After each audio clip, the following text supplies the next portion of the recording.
Bonjour à toutes et à tous, alors aujourd'hui on va s'attaquer à un sujet qui, on le sait, fascine autant qu'il peut faire un peu peur. La Bourse régionale des valeurs mobilières, la fameuse BRVM. En Afrique de l'Ouest, l'image qu'on en a, c'est souvent celle d'un monde un peu lointain, super compliqué, voire risqué. Mais est-ce que c'est vraiment la réalité? Allez, on va creuser un peu tout ça ensemble pour séparer le vrai du faux. On commence direct avec la question qui brûle toutes les lèvres. La bourse, c'est un truc de riche, non? Honnêtement, c'est sûrement l'idée la plus tenace. On s'imagine tout de suite des gens en costume, des salles de marché, un club très sélect. Et cette image, elle agit comme une véritable barrière. Ça empêche plein de gens de s'y intéresser, tout simplement. Sauf que cette vision est complètement dépassée, et on va voir pourquoi. Et voilà, cette phrase, elle résume parfaitement l'état d'esprit à avoir. Ce qui est génial ici, c'est que ça change complètement notre regard. On arrête de penser coup de poker ou argent facile et rapide. Non, on parle de construire quelque chose de solide, patiemment, sur le long terme. C'est vraiment la philosophie de base qu'il faut garder en tête. Bon, d'où vient cette réputation de casino ? Cette méfiance presque naturelle qu'on peut avoir. Avant de déconstruire tout ça, c'est important de comprendre l'origine de ces craintes. Ces 4 points, c'est un peu le résumé de toutes les peurs. Le sentiment de ne pas faire partie du club, la complexité, l'idée du risque, et puis cette impression que ça ne rapporte pas assez vite. On entend des mots comme « dividende », qui sont juste la part des bénéfices d'une entreprise qu'on touche. Ou « plus-value », c'est le gain qu'on fait quand on revend une action plus cher qu'on l'a payée. Ce jargon peut vite faire peur. C'est normal, surtout quand on a l'habitude de retours plus concrets et immédiats. Parfait. Maintenant qu'on a bien posé le décor des appréhensions, il est temps de les mettre face à la réalité.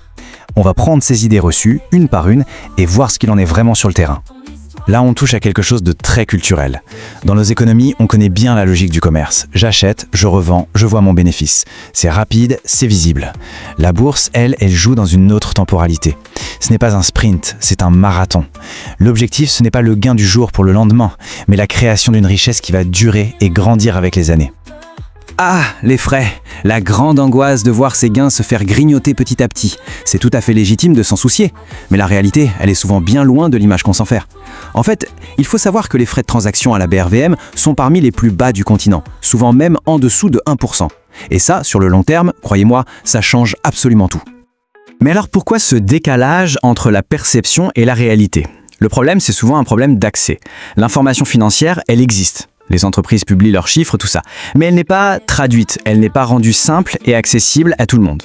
Si on ajoute à ça le manque de programmes d'éducation financière et le fait qu'on ne voit pas beaucoup d'exemples de réussite autour de nous, la bourse reste un concept un peu abstrait, un peu lointain. Ok, on a assez parlé des obstacles, maintenant passons aux solutions concrètes. Comment est-ce qu'on peut ouvrir la voie à une nouvelle génération d'investisseurs et d'investisseuses? Voilà un peu la feuille de route. La première étape, c'est la connaissance. Il faut simplifier l'info.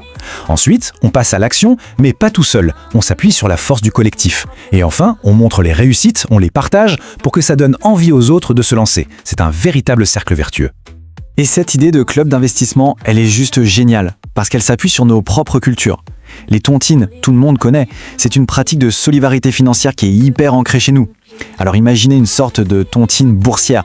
D'un coup, l'investissement devient collectif, beaucoup moins intimidant et bien plus accessible. On apprend ensemble, on investit ensemble et on réussit ensemble. Regardez bien ce graphique parce qu'il est vraiment au cœur du sujet. C'est l'illustration parfaite de ce qu'on appelle la magie des intérêts composés. 10 000 francs CFA par mois, ça peut paraître une petite somme, mais regardez ce que ça devient au bout de 5 ans, puis 10 ans et surtout 20 ans. La différence est énorme. Ce n'est pas de la sorcellerie, c'est juste la puissance du temps qui travaille. C'est la preuve que la patience et la régularité, ce sont les vrais moteurs pour créer de la richesse. Maintenant, changeons un peu de perspective. On va prendre de la hauteur et voir que tout ça, ça construit quelque chose de bien plus grand. Parce qu'investir en bourse, ce n'est pas juste une affaire personnelle. C'est un acte qui a un impact direct sur notre économie, l'économie réelle. Le point le plus important à comprendre, c'est que derrière chaque action en bourse, il y a une vraie entreprise. Avec des salariés, des usines, des projets. Quand on achète une action, on apporte de l'argent frais, qui permet à ces sociétés de se développer, d'innover, de créer de la valeur. En fait, on devient, à sa propre échelle, un peu copropriétaire des plus belles entreprises de notre région. Et c'est vraiment comme ça qu'il faut voir les choses. Loin, très loin de l'image du casino virtuel, la bourse, c'est un outil essentiel. C'est un moteur qui alimente le développement économique de nos pays. Chaque investissement, c'est une goutte de carburant qui fait avancer toute la machine. Et on va finir sur cette question qui ouvre la réflexion. Et si on arrêtait de considérer l'épargne comme de l'argent qui dort sur un compte? Si on commençait à la voir plutôt comme une graine? Une graine qu'on plante aujourd'hui pour construire à la fois un patrimoine personnel solide pour demain et en même temps un avenir économique collectif plus fort et plus prospère pour tout le monde. C'est peut-être ça le véritable enjeu. Et si on changeait complètement notre façon de voir l'argent? Si ce qu'on met de côté, notre épargne, ce n'était pas juste une fin en soi, mais le tout début d'une aventure. C'est exactement cette idée qu'on va explorer ensemble aujourd'hui. Voir l'épargne non pas comme un trésor qu'on cache, mais plutôt comme une graine qu'on s'apprête à planter. Allez, imaginons un instant. Juste un instant. Si l'argent, ce n'était plus simplement ce chiffre qui défile sur un écran de téléphone. Mais si cet argent, en fait, c'était une graine, une toute petite chose, très discrète, d'apparence parfois insignifiante, mais tellement pleine de promesses. Parce qu'une graine, elle porte en elle quelque chose d'absolument extraordinaire, un potentiel. Le potentiel de devenir un arbre immense, de donner des fruits, de créer de l'ombre, et même, oui, de nourrir une génération entière. Alors la question c'est, et si notre épargne pouvait faire exactement la même chose? En fait, il y a vraiment deux manières de voir l'épargne.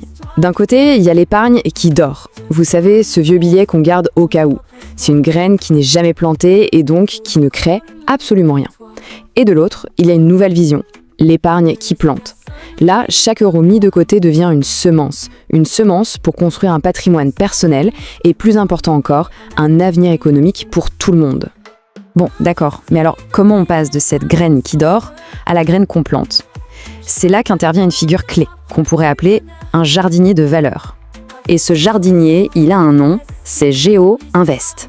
Sa mission, ce n'est pas du tout celle d'une entreprise financière classique, non, son rôle, c'est vraiment celui d'un cultivateur de potentiel. Et tout part d'une idée qui est aussi simple que puissante. Cette idée, la voici, s'investir pour créer des valeurs. La nuance, elle est essentielle, il ne s'agit pas juste de faire grossir des chiffres sur un compte, non. Le but, c'est de générer de la valeur, de la vraie valeur, réelle et concrète. Alors, passons de la philosophie à la pratique. Comment est-ce que cette culture de l'avenir se manifeste dans le monde réel? À quoi ça ressemble, concrètement? Eh bien, chaque petit geste a un impact énorme.